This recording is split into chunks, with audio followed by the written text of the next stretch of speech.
রাধার প্রেমের কলঙ্ক থেকে জন্ম নিয়েছিলেন দেবী রটন্তী কালী। শুনে অবাক হচ্ছেন, কিন্তু এর পেছনে লুকিয়ে আছে এক অদ্ভুত প্রেমের পরীক্ষা। চলুন জেনে নিই সেই কাহিনী। লোকমুখে রটে গেল রাধাকৃষ্ণের প্রেমের কথা। ক্রুদ্ধ আয়ান ঘোষ সস্ত্রীক কৃষ্ণকে হাতে নাতে ধরতে ছুটলেন নিধিবনে।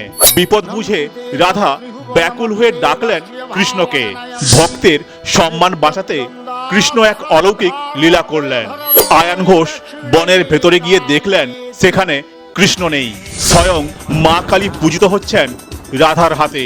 আয়ান ঘোষ লজ্জিত হয়ে দেবীর পায়ে লুটিয়ে পড়লেন।